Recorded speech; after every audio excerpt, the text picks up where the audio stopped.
What's going on, you guys? Welcome back to EP09. Alright, the time has come. The time to finally give my predictions for the top 10 of the Men's Open at the 2025 Mr. Olympia. And I can tell you guys with full confidence that this has been the most difficult set of predictions that I have ever had to do, hands down. Without question, this lineup is so competitive that I really just couldn't help but go back and forth from competitors that we thought were going to make from 1st to 4th place, then getting into 5th to 7th place, 8th to 10th. You guys, very, very difficult decisions, but I have reached a conclusion on my top 10. I'm going to start at the bottom of the list from 10th, work our way up, and I think you guys might be surprised about some of my picks. So, let's get into it.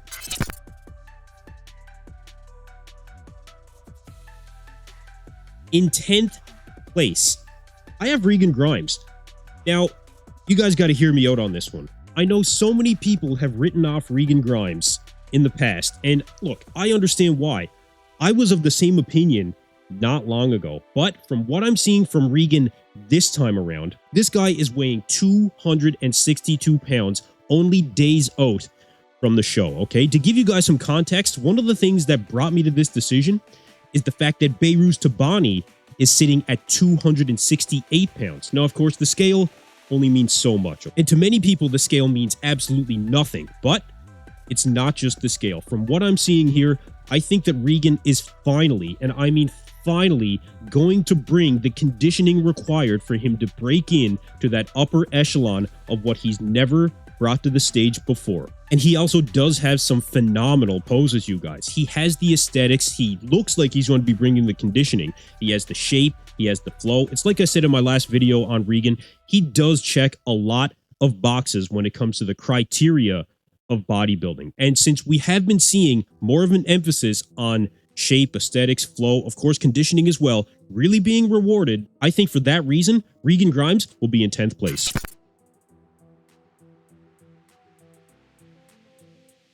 In 9th place, I have Tonio Burton.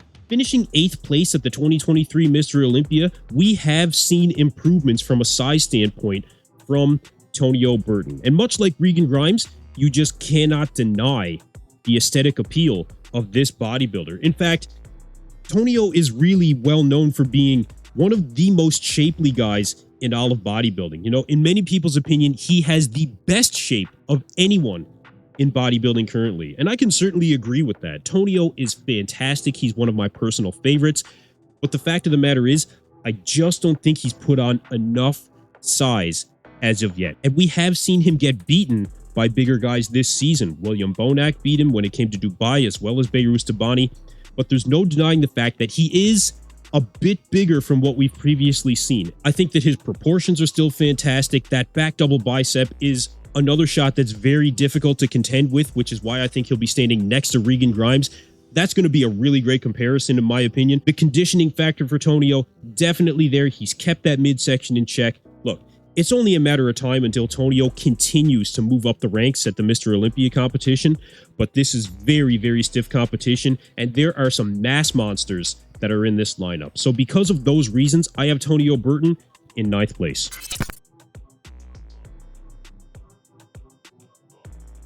In 8th place, I have William Bonac. Now, William Bonac is not a very aesthetic bodybuilder, and I will tell you guys flat out right now, he's probably one of my least favorite physiques in all of bodybuilding. That midsection just does not do it for me, you guys. But William Bonac is continuously awarded by the judges. He has been for years, given the fact that he does bring an insane amount of muscle. The conditioning factor has always been on point for William Bonac. He really regained some fullness in the legs, and that's one of the things that Steve Weinberger said a couple of years ago William Bonac would need to bring back in order for him to continue really placing highly on the biggest stages in bodybuilding. And I think that he's done that. William Bonac was beginning to show signs of really falling, given the fact that he is into his 40s now, but he completely turned that around working with Boss of Outlaw.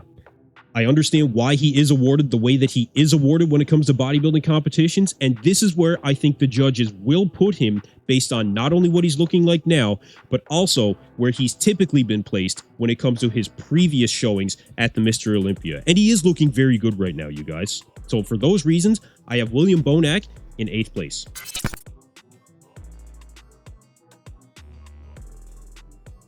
Now, this is where it really started getting a little bit difficult for me. In 7th place, I have Behrouz Tabani. Now, Behrouz, like I mentioned earlier, has already defeated William Bonac this year and has already defeated Tonio Burton, and he is looking absolutely ridiculous coming into the Mr. Olympia. This is a guy that no matter where he places is going to get a massive response from the fans without question. The physique itself, I think that he is carrying enough size to really stand next to guys that I think he'll be standing next to when it comes to Martin Fitzwater, when it comes to Andrew Jack. The size, I think, is there. Balance, proportions, conditioning. These are all things that Behrouz is definitely going to have. But I don't think that he carries enough mass to make it past a guy like Martin Fitzwater. He is getting bigger, I think, from what we've seen previously. Everybody used to talk about the balance between the upper body and the lower body for Behrouz Tabani. I don't think that's as much of an issue as it has been in the past. And I think that he could use just a bit more overall size to really stand next to some of these guys when it comes to the top 6. But without a doubt, he is going to be bringing the conditioning. He's going to be very competitive when it comes to the back shots. The side shots, I'd like to see a little bit bigger arms in particular, and I think that the quads still could come up in size just a bit to really give that sweep. But Behrouz Tabani for his Olympia debut, you guys, 7th place in this lineup certainly is going to be an accomplishment. So, Behrouz Tabani, I have in 7th place.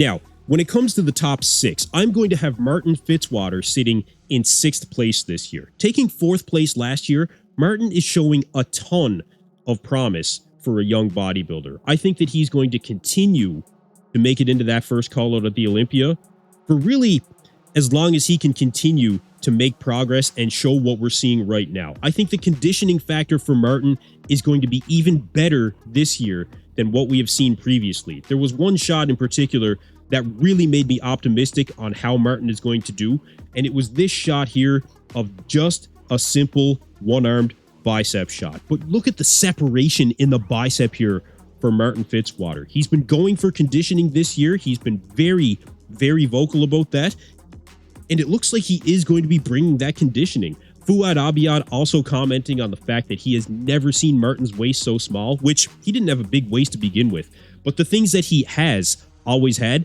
was really, really round sweeping quads, some of the roundest quads in open bodybuilding right now, bringing fantastic shape overall from the back, showing a ton of width, lots of depth, especially for a young guy, I think showing a decent amount of muscle maturity, but something that I think he will continue to gain over time is more of that muscle maturity. And the fact of the matter is that, yes, Martin is very good, but I think that he just has a little bit more of a ways to go before he can really stand in that top 5 again with what I think the rest of the guys will bring this year. But 6th place in this lineup, very, very respectable. So I have Martin Fitzwater in 6th place. Moving into the top 5, I think a lot of people could have guessed this. Andrew Jack taking 5th place. I think that Andrew is the one wild card that could actually break into even beyond 5th place this year, simply given the fact that we have seen absolutely nothing from Andrew this entire prep, and I mean nothing. In fact, it's something I didn't report on, but Andrew actually split ways with his sponsor BSN Supplements within about a week out of the show. It wasn't much more than that. So Andrew truly standing alone when it comes to taking that Olympia stage, aside from Chris Aceto, of course, being his coach. But we've heard nothing from Chris Aceto about how Andrew is really looking as well. I've only heard really rumblings and whispers of how Andrew is currently looking. But what I am hearing is that he is looking absolutely ridiculous. The things that Andrew Jack really needs to concentrate on is bringing that conditioning. And I think when it comes to the limbs, I think they just needed to come up in size. You know, the arms, of course, ridiculous when it comes to certain shots. You know, the front double bicep, Very difficult to stand next to Andrew when it comes to that front double bicep, but he loses a bit when it comes to the side shots, and he needs more conditioning and separation when it comes to the back in particular. But if he can bring up that roundness, fullness, and really have that hard, grainy muscle look, then Andrew Jack is definitely going to be a contender to break into that top 4. Do I think that he's going to do that this year?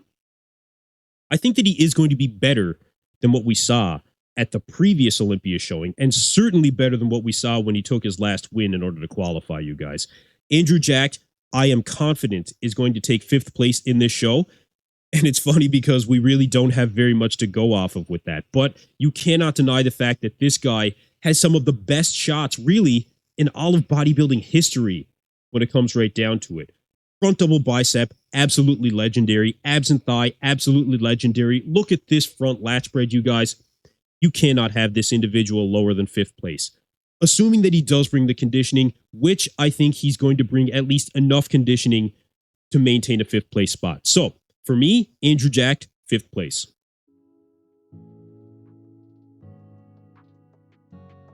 And so, we move into the top 4. Samson Dauda, Nick Walker, Hadi Choopan, and Derek Lunsford. Where do we place these guys when it comes to this lineup? Who is going to bring their best to the stage, and who is going to bring the most improvements compared to what we've seen at previous competitions, you guys? Those are really the big questions for me when it comes to this top 4, all right?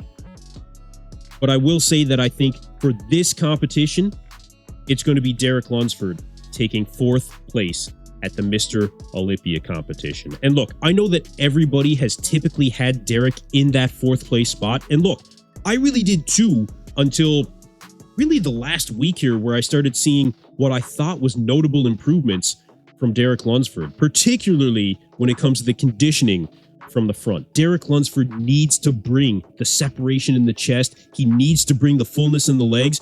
And apparently, from what I'm hearing from other sources, he is going to be bringing that conditioning when it comes to the legs. In particular, the legs have not lost their size. I guess it's something he's been working on actively this offseason, and something that he really did need to concentrate on. The places where Derek probably will not get beat: the back double bicep, one of the best in all of bodybuilding, really in all of bodybuilding history. However, Nick Walker, definitely someone that can push him on that. And part of the reason that I do have Derek in 4th place is because we did see Nick push Derek very, very hard when it came to that Pittsburgh Pro. And arguably, Nick defeated Derek at that show.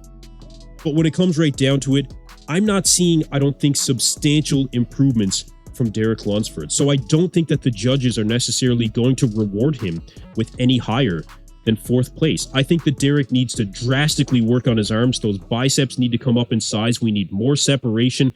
That front double bicep, I mean, look, it's the first shot that the judges are going to see, all right? There's going to be guys that he has to stand next to with ridiculous front double biceps. You've got Nick Walker, Hadi Choopan, you know, Samson's front double bicep, but certainly when it comes to these other 2 competitors, it's going to be game over, I think, for Derek. So, look, for all of those reasons, I'm going to put Derek in 4th place. Maybe he'll surprise us, but that's where I have to have him for now.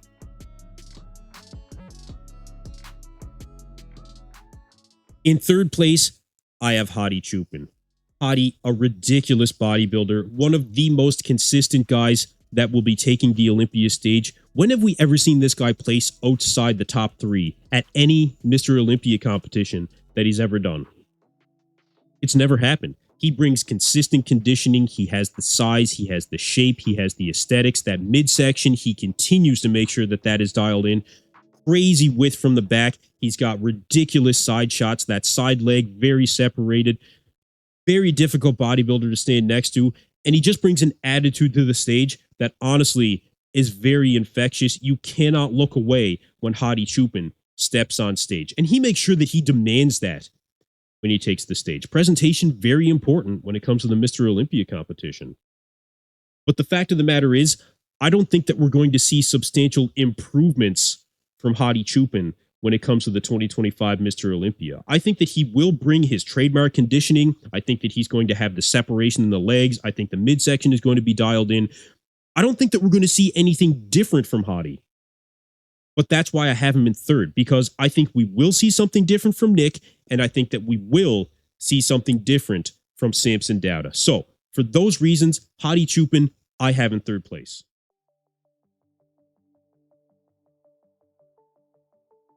And so, we move into our top two. This is who I predict will be the top two at the 2025 Mr. Olympia. I think it will be between both Samson Dauda and Nick Walker. Like I said, you guys, I think the two of these competitors are going to bring the most amount of improvements when they take the stage. I think that Nick is going to be improved when it comes to a size standpoint. I think that he's going to maintain the midsection. I think the legs I'm predicting to be bigger than we've ever seen. With Samson, it's going to be that conditioning factor. I think that Samson is going to bring the conditioning, and that's exactly what he's needed to do. The judges have told him multiple times that is literally the only thing that Samson needs to do in order for him to continue his reign as Mr. Olympia on the biggest stage in bodybuilding, okay? And I think that he is going to bring that. So now the question is going to be, who's going to take first place? Will it be based on the most improvements? Or is it going to be based on what the judges are going to award when it comes to bodybuilding criteria, you guys, okay? And I think it is going to come down to that in particular. Big Steve will pick the best man on that day to take home the title. And because of that, I believe Nick Walker will take second place at this year's Mr. Olympia competition. Nick Walker has shown us significant improvements from a size standpoint. I think that we are seeing the best Nick Walker that we have ever seen. You guys, Nick pushed Derek very, very hard. And I cannot ignore the fact that Derek defeated Samson Dauda, okay? And then Nick pushed Derek very, very hard when it came to the Pittsburgh Pro. However, this is the Olympia stage, and I do think that the Olympia is judged just a little bit differently than all these other shows, okay? Yes, Derek did defeat Samson at the Arnold Classic, but the Arnold Classic is where they award more of the aesthetics. In fact, you could argue when Nick won the Arnold Classic back in 2021, he was much more of an aesthetic bodybuilder at that point than he is now, okay? Then it came to the Pittsburgh. Nick showed up freaky, big, full, not necessarily at his best, and arguably neither was Derek, but in the eyes of the fans, and from what I heard from some pros that actually were sitting in the front row at the Pittsburgh, Nick did win that show. That is why I have Nick defeating Derek, and for reasons I mentioned before, where Hadi I don't think is going to show any significant improvements, that is why I have Nick ahead of Hadi as well. And look, I will say, you guys, this is not what I want to happen, but this is what I think will happen. I do not think that the judges are going to give Nick the win, even though I really hope that I'm wrong on this. I actually hope that Nick does win the Mr. Olympia competition. I have been a massive fan of Nick going into this show. I think that he has shown significant improvement, and personally, I'm just a fan of the mass monsters, okay?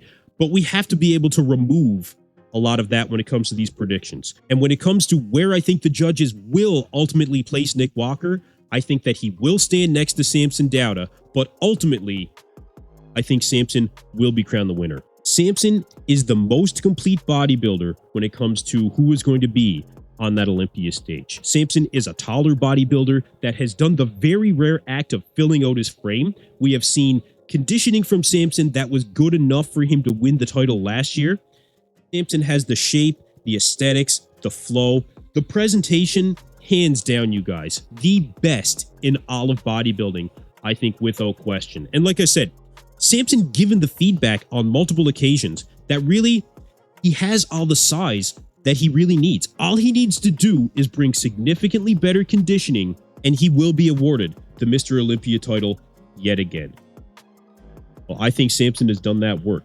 Not that we've seen much this time when he's done his prep, but from what I have seen, I believe that Samson Dauda has done the work. I think that he's proven himself when it comes to him, Marlena being his coach, what they can bring to the stage. You guys, I think that Samson is going to end up taking home the title. So, first place, I have Samson Dauda, your 2025 Mr. Olympia winner, his second Olympia title. Let's see what happens on the day, but that's where I have it as of right now. So those are my official top 10 placings for the 2025 Mr. Olympia. And look, we have to acknowledge the fact that there are so many fantastic bodybuilders that were really left off of this list that really could crack into that top 10.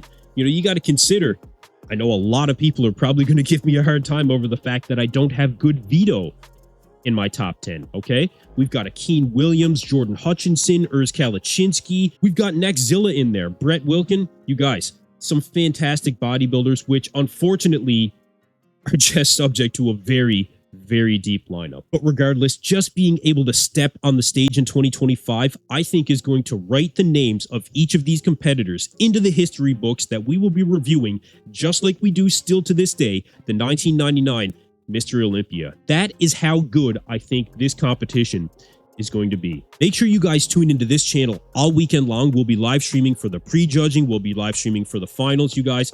I will have the schedule on my community tab here shortly for when I will be going live. Make sure to tune in right here on EP09. Over 500,000 views that we did over the Olympia weekend last year. I'll be covering Classic 212. You guys, do not miss the coverage. It is going to be ridiculous, and I want you guys to join me for it.